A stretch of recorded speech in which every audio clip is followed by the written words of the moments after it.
You're looking live at Print Up Field, where Colorado women's soccer is just hours away from kicking off its climb at a national championship under the Flatirons. That, a stunning change of CU leadership, and much more tonight, right here on Sbs Sports.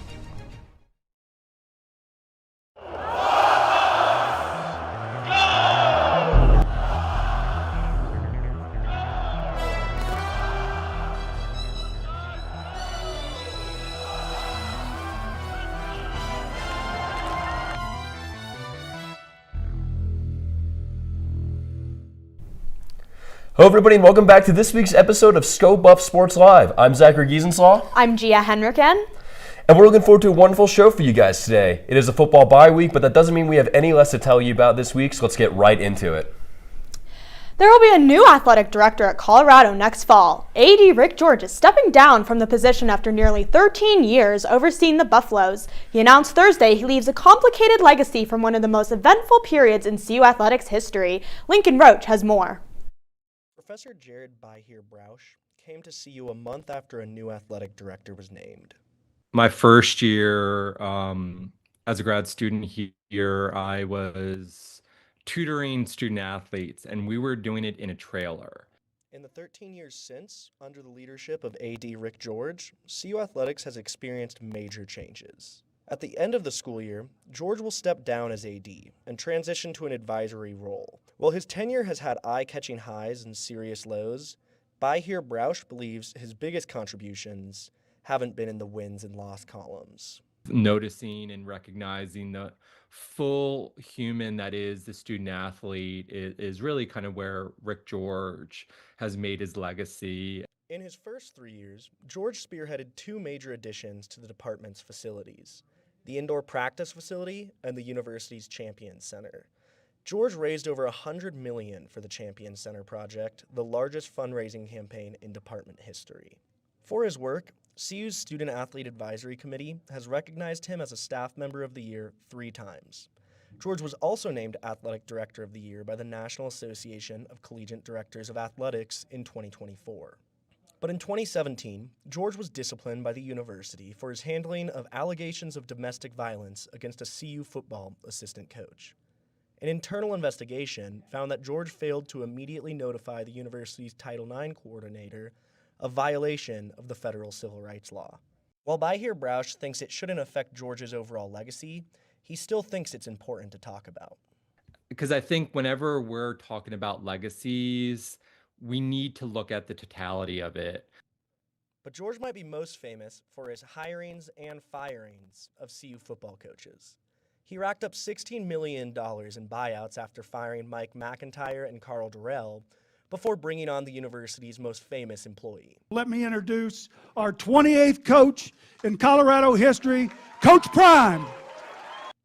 While Deion Sanders' overall record is 16-19, he led the team to a 9-4 season in 2024 with its second ever Heisman Trophy winner in wide receiver cornerback Travis Hunter. Coach Prime has also brought record ticket sales and received some credit for bringing record-breaking enrollment to CU in recent years.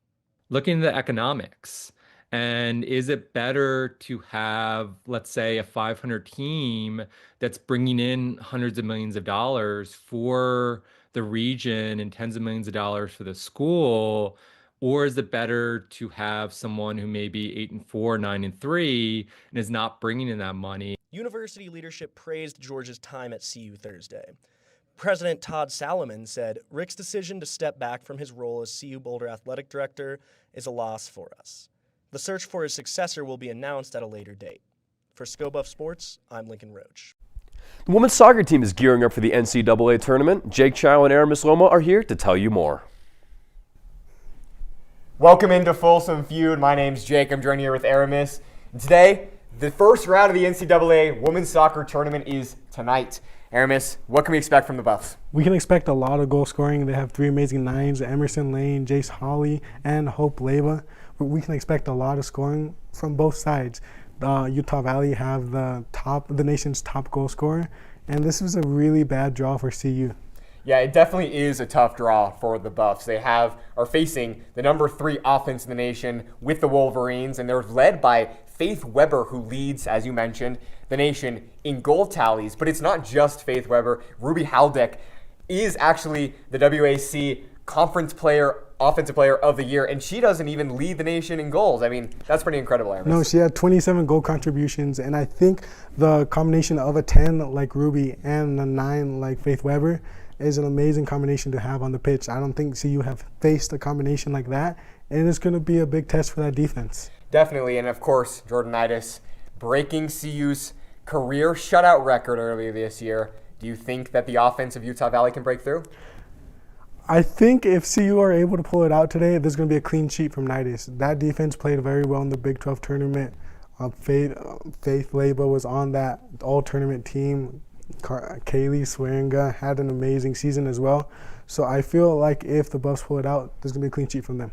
Yeah, absolutely. I mean, Colorado gets their identity from not only their goal scoring, but the way that they play games is really unique because they don't care about possession time. They really care about getting the early goal, finding maybe a second or a third, but then playing back a little bit more. And it concerns me against a high-powered offense, the number 3 offense in the nation in Utah Valley. What do you have to say about that? I wouldn't be surprised if we see a formation change. Danny Sanchez has been rolling with a 4-3-3. I wouldn't be surprised if we see a 5-person backline.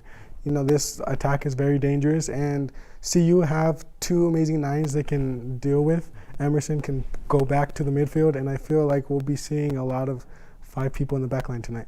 Yeah, absolutely. And then, looking past that, barring an upset victory that Utah Valley pulls up, Colorado will play the winner of Xavier or Dayton, who kind of have contrasting play styles. What's your opinion on what the outlook is for that game looking forward? So CU had a very good season at home. They've had a very good calendar year at home. They have not lost a game at home since October of last year.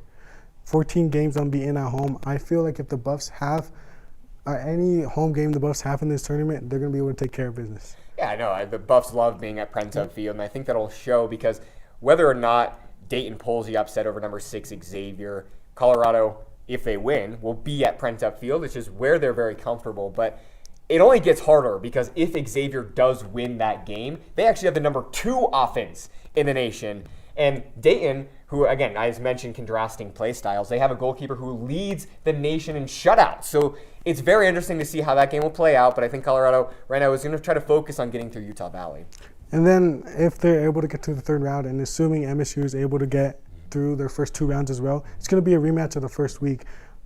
We came into the season not knowing if the Buffs were going to be able to replicate what they did last season. And I feel like that game showed that the Buffs could be on the field with anyone in the country. Yeah, and you mentioned the home record, and it worries me a little bit, them going to East Lansing to play Michigan State. They tied 1-1 earlier this year, and Michigan State was a top 15 team at the time, and I mean, it was a litmus test for the Buffs. It definitely was. That early goal by Hope was what set the game. If the Buffs are able to go to Michigan State, I feel like they'll need to replicate that performance and score an early goal like they did at the first week of the season. And Colorado's never been past the 3rd round, Aramis. In program history, I'll take them all the way to the Final Four. I believe in this team that much. I know you think a little differently. I'll take them as far as they're able to host. I feel like when they're on the road, it's a big tournament. It's bigger than the Big 12 tournament. It's going to be a hostile environment wherever they go. I don't know if they'll be able to go into like a Michigan State or a Stanford and be able to come home with the win. Yeah, and I mean, it's difficult, but I've watched a lot of soccer, Aramis, and I look back to last year's North Carolina team, who was the national champions. They had the recipe. They had a goal scorer who contributed and put the ball in the back of the net over 20 times across the season. They had a goalkeeper who had double-digit shutouts, but then they also had the secondary scoring. And I look at this Buffs team, and I see the exact same thing. Hope Leba leading the team in goals, 22 goals this season, or 21, excuse me. But then they also have the secondary goal scoring. Kaylee Swearinga, 4 game-winning goals. Jace Hawley, who can jump in. And then Jordanitis, who, as I mentioned earlier, broke the school record in shutouts. They followed the same kind of recipe that North Carolina did last year. I think they're national champion caliber. Well, statistically, this is the best team CU has ever had. If they win tonight, this is the most wins they'll have in a single season. So looking at it, they're a historic team. They should be able to compete for that national championship. But I feel like the teams like UNC, like you're pointing out, like Stanford. I feel like they have that edge over them. I mean, you look at UNC. They've won half of the NCAA tournaments they've been in. They lose this tournament, they still have a 50% win percentage in this tournament. So I don't know if CU will be able to compete on that level, but I feel like they'll have a very good campaign. And what I'd say to that is that Danny Sanchez has competed at that level. He was at MSU Denver for a large portion of his career, and he brought home 2 national titles for the Roadrunners. I think that Danny Sanchez has that experience. He knows what it's like to play in an environment like this. I think that Danny Sanchez's team can pull off a long playoff run. I think they're poised for it, and we saw them come back in the Big 12 tournament when they were down against UCF. Yeah, they struggled a little bit against Kansas. Kansas got a little lucky. Colorado will have to get a little bit lucky. As you mentioned, if Michigan State gets to the third round, they're kind of destined for a collision course, it feels like. They'll play in East Lansing. Maybe they get lucky with an upset. Of course, only time will tell, but it feels like this is Colorado's year. It does feel like that. They have a lot of depth on the bench. They have a bunch of quality players. You know, they have Reagan Kotschow, Vivi Zacharias. They have Maddie Scherer on the bench. They have a bunch of quality players on the bench. And if they have a year to win this NCAA tournament, it's this year. Yeah, absolutely. I think that the goal scoring comes in droves, and I think Colorado is absolutely poised for it. But that's Folsom Feud. I'm Jake, joined here with Aramis. Back to you guys at the desk. The Buffs enter this year's postseason with more maturity and experience than their previous 2 visits. Led by Hope Leba, Jordan Knights, and many all Big 12 talents, CU is hoping to make some noise. Leo Rivera had a chat with the team as they prepare for Utah Valley. Danny Sanchez is taking his 3-seeded Buffs to their 3rd straight NCAA appearance and 9th in his tenure. And for the first time since 2019, Colorado will be hosting beneath the Flatirons. Playing behind an avalanche of offense, they've set records in goals, assists, and points this season and have the nation's 2nd leading scorer. We have really great players and everyone works hard, and our practices are super focused, and you can tell when it comes to game time that we've really been focused all week. Defensively, they've been just as stout, with goalkeeper Jordan Knights setting a school record for career shutouts. Yeah, I mean, we definitely all influence each other every single time. Like, it's not just me making shutouts or Hope scoring goals. Like, it's every single person on the field. The depth has been a strength of the team, with the herd of familiar faces working together since July, bonding, competing, and practicing for each other. We're going to leave everything on the field, and I think that's what's the most special about this team, that we're all willing to put everything on the field for each other.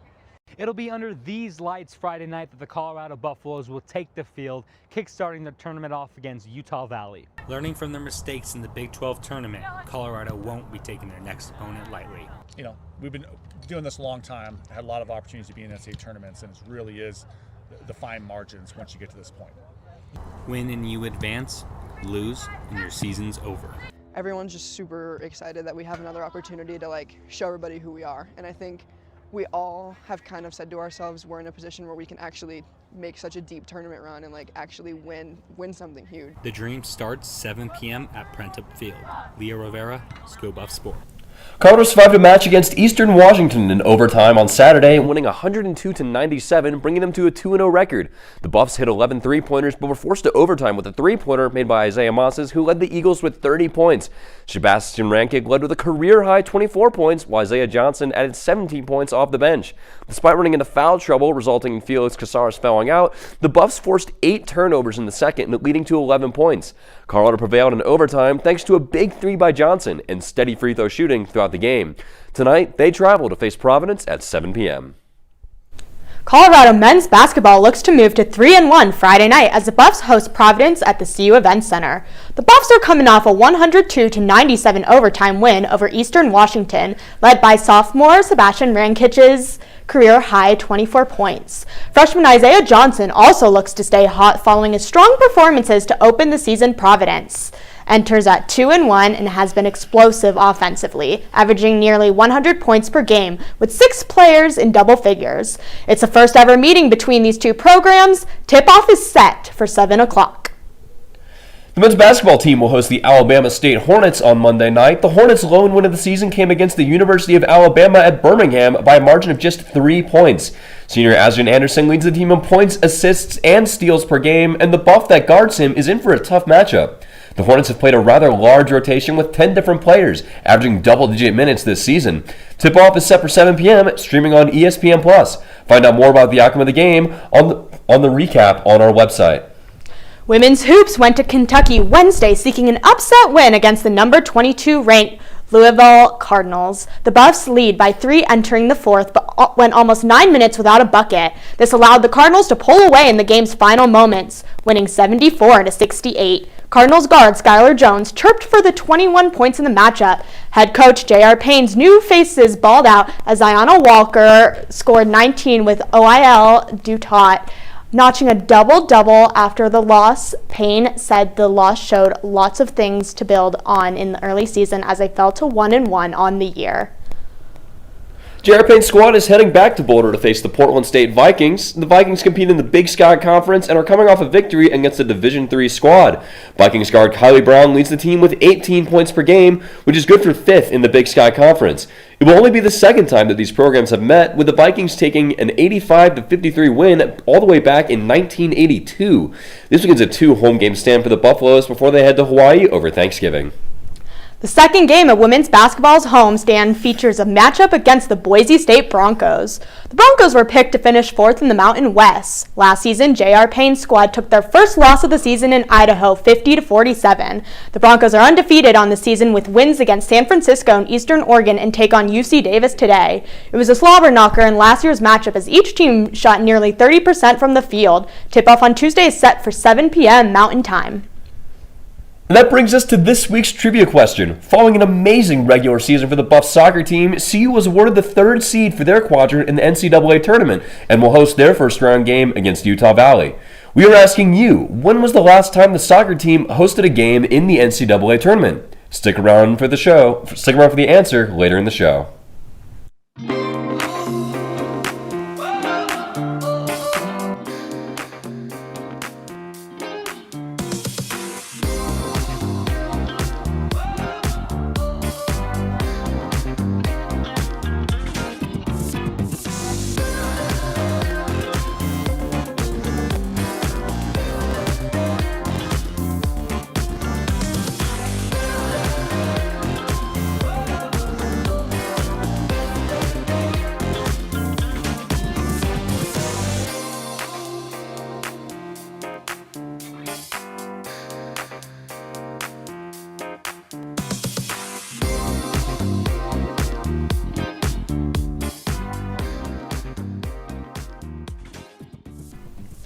Travis Hunter's rookie season with the Jacksonville Jaguars has come to an end. Hunter suffered a non-contact LCL injury to his right knee, and the team announced on Tuesday that he will undergo surgery to repair the knee. This comes after years of speculation about the wear and tear that comes with playing both sides of the ball. Jaguars head coach Liam Cohen said questions about Hunter remaining a two-way player are premature and that the question will be evaluated at the end of the season. Last weekend, the Buffaloes suffered a disappointing loss in Morgantown to the West Virginia Mountaineers. Sbs Sports' Lincoln Roach is here to tell you more. Well, the Buffs aren't going bowling anytime soon. Colorado lost 29-22 today against West Virginia here in Morgantown. It is just the second losing season in 3 years under Coach Prime. Now, it wasn't all bad, though. We got to see the debut of 5-star quarterback Julian Lewis, who would throw for 299 yards with 2 touchdowns. It was a mixed night for Alejandro Mata. He'd score 3 field goals, but at the same time finally break his 104 consecutive extra point streak, missing 1. The defense, after letting up over 100 points in the last 2 games, finally started to show some light. We saw 3 forced turnovers with 1 interception that would lead to a touchdown just 2 plays later. The Buffs returned to Folsom Field after a bye week on November 22nd, where they'll play ASU. For Sbs Sports, I'm Lincoln Roach. Welcome into Buff Banner. My name's Jake. I'm joined here with Gus. And we both saw some encouraging signs from Julian Lewis in his first collegiate start against West Virginia. He is, without a doubt, the future of Colorado football. Gus, what do you have to say about I agree with that 100%. He looked elite with the deep ball and was accurate all night long. No turnovers, protected the ball. Almost 300 passing yards. He was excellent. Yeah, I mean, he looked absolutely amazing. And you kind of mentioned to me before the show how he looked a little raw in the pocket, which That's is right, yeah. Absolutely fair assessment of an 18-year-old 5-star freshman quarterback. I think you expect some bumps, especially in his first collegiate start. You have to be patient with him and let him develop and work out those kinks. That's right. Even though it's so late in the season, this is only his third game and his first start. He has a lot to learn, and he is younger than any other player on the team, I believe. Lots to learn. That's why I believe it's so important that we sit him one game to keep his redshirt eligibility so that he can stay with the program and be a great QB for us for years to come. Yeah, absolutely. So the situation sits right now is Julian Lewis has one extra game where he can keep the red shirt, but if he starts against either Arizona State or K-State, then he burns that red shirt. And I'll disagree with you there. I think that it is absolutely worth losing 1 year of eligibility with Julian Lewis to keep him around with the program. He is the future of Colorado football, and we saw it against West Virginia. He needs to stay, and he needs to start these next 2 games. The way I see it, I believe that we're trading 1 game for 1 season, and that trade is only worth it if he doesn't stick around with the team. And I believe that we can hold on to Julian Lewis for the years to come and that he wants to be with this program. Right, and I would have to say and disagree with you there, Gus, but because the way that NIL and the house settlement is changing college sports, it allows teams to essentially poach players. You looked at Nico Amala from Tennessee to UCLA. It will happen, even if they make the Final Four or a national bowl game or the national playoffs. You need to have guys in your program who want to be there, and I think Coach Prime's best course of action as the season's awash right now is let Julian Lewis know that he is welcome here. He is the future, even if that means burning 1 year for 1 game. Personally, I believe that Julian Lewis knows he's wanted here. I think that when he flipped his commitment from USC, he had an opportunity to learn under established quarterback whisperers, and he flipped to the University of Colorado to be with Coach Prime and the Buffaloes, and I believe that he intends to stay. Yeah, I hope so too, right? And I agree with crossed. you too. With the changing landscape, like I mentioned earlier, things can change so quickly. And another thing to mention, and something that's changed this year, is that Pat Shurmur was really the one who encouraged him to come to be a Buffalo. And now him being relieved of his play calling duties changes some things in the dynamic of the quarterback room. Who knows what will happen in the offseason with Pat Shurmur, but it's something to consider is if Pat Shurmur leaves, is Lewis going to stay? I believe he will. I think that we've seen that Pat Shurmur is not the answer long term, and Julian Lewis has seen that as well. I think that it is important who we hire or who runs up replacing him. If we end up replacing Pat Shurmur with somebody who's not very qualified, that might incentivize Julian Lewis to leave. But I believe that if we hire the right people, he will stay. Yeah, I hope so too, but I think we can both agree that Julian Lewis is the future of Colorado football right now, and it's important that he stays with this program. I think it's worth burning 1 year for 1 game. This season's a wash, might as well. I believe that this season's a wash. Why start him, you know? So that's really what it comes down to. Do we want to let him know that he's welcome here and give him that extra game to really put that point through, or do we want to try and play it strategically and hold on to that extra year of eligibility? I think it's a little bit of a gamble, but either way, is Julian Lewis the future of Colorado football? Gus and I agree. I'm Jake, and this has been Buff Banner. Back to you at the desk. The Colorado Buffaloes volleyball team fell to Kansas State last Saturday in 3 straight sets. CU fought hard throughout the match as there were 17 ties and 6 lead changes, but the Buffs just weren't able to get the job finished. Colorado was just out-aced and out-hit by the Wildcats. Kayla Payne, although, had a career-high hitting percentage of .778 and recorded 1 dig in the match. The Black and Gold picked up their 5th loss of the season after the loss to Kansas State. Number 22 ranked Colorado Buffaloes defeated the number 16 ranked TCU Horned Frogs in a thriller 5-set series last night. This marks the Buffs' 4th ranked win of the season on a comeback match at the CU Events Center. Rhea Finley reached 1,000 assists, making her the 14th Buff to do so, ending her night with 50 assists. Our very own Brittany Garcia was at the CU Events Center to catch you up on the match. Hey, what's up, Buff fans? My name is Brittany Garcia here after a very electric game here at the CU Events Center as the number 22 Colorado Buffaloes defeated the number 16 TCU Horned Frogs in 5 sets.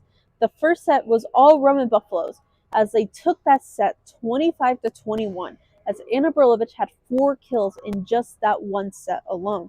But when it came to the second set, the Buffs kind of wind down a little bit, dropping that set 25-19.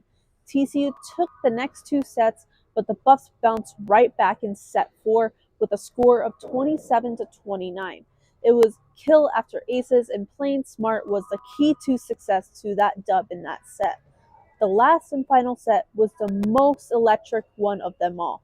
Buffs won 19-17, and TCU couldn't figure out how to defensively defend the Buffs offense, as the black and gold and every person on the offensive side made a kill, such as Burilovich, Sydney Jordan, Kayla Payne, and Lily Dwinell.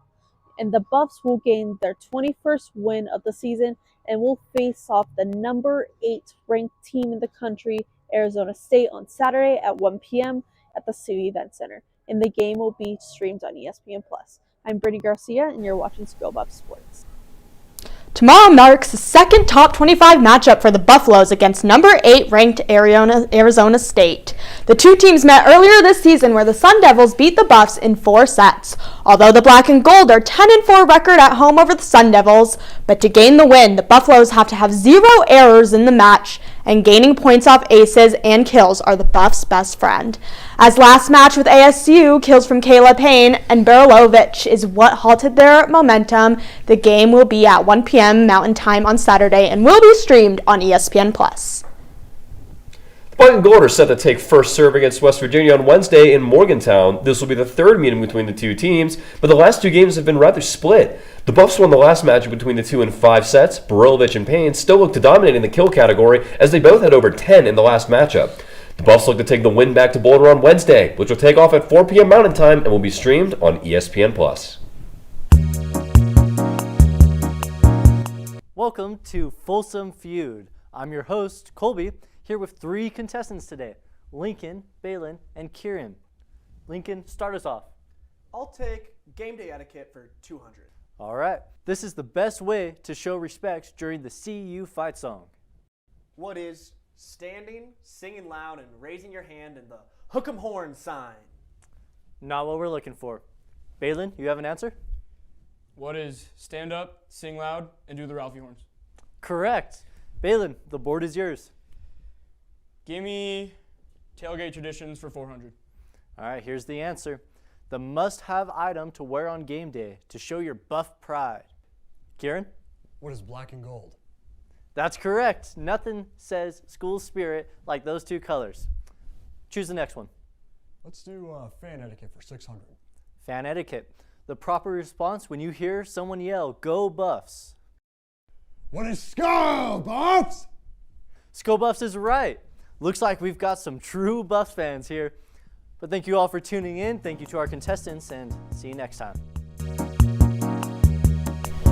The fall Colorado tennis season has come to a close. The NCAA Championship Tournament started today, but no Buffs player made the cut.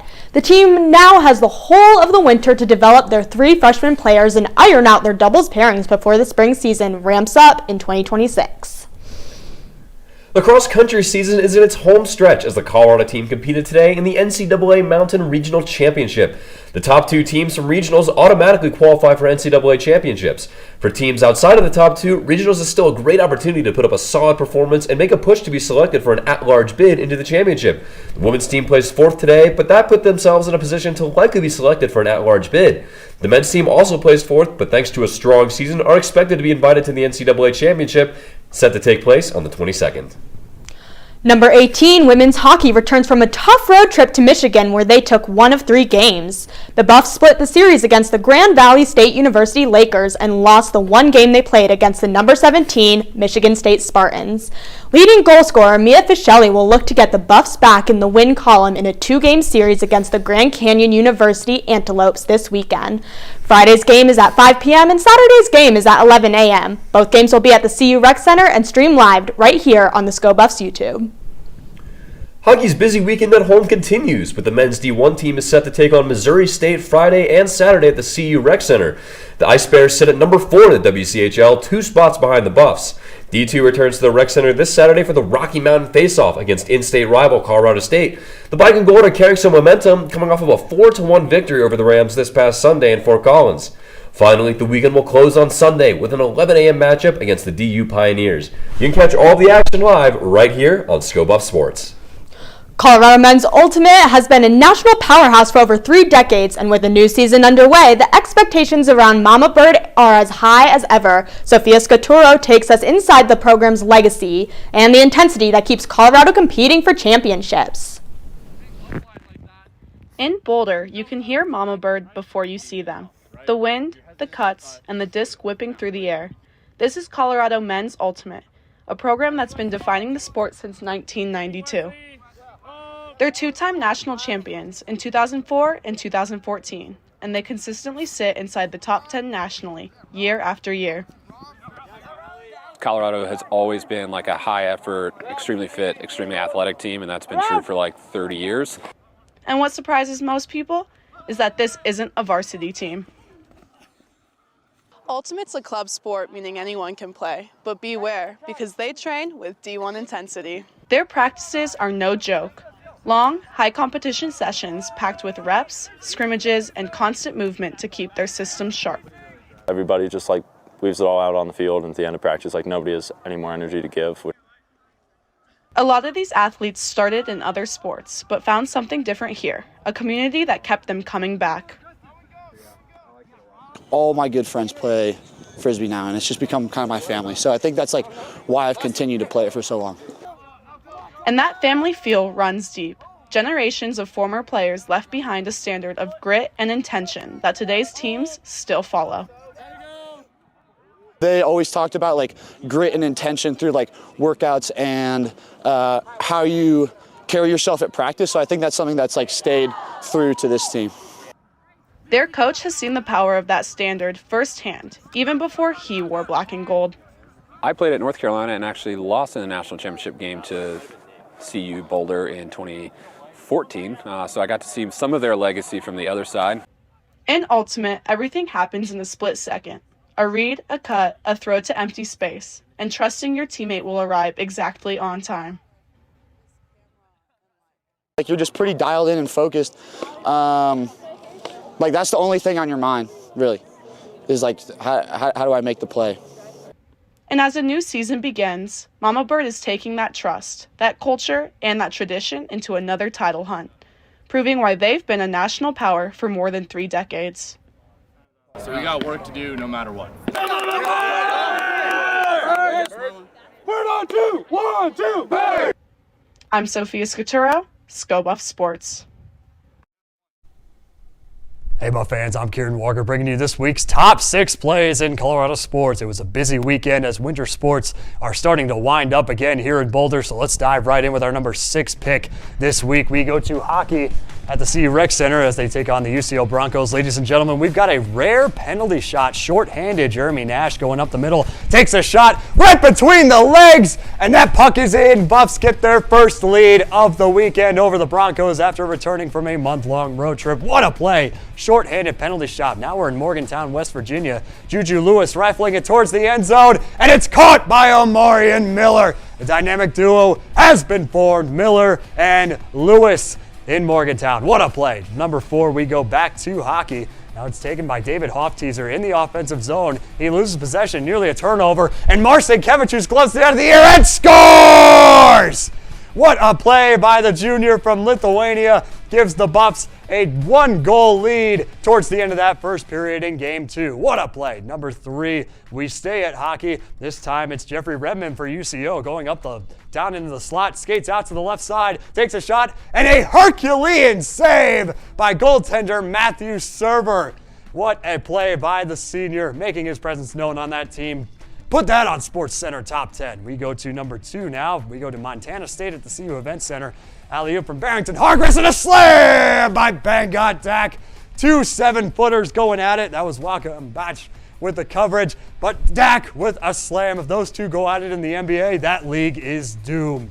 Number 1, folks, this is from last night. We've got volleyball against the number 16 ranked TCU Horned Frogs, who came into Boulder last night at the CU Event Center.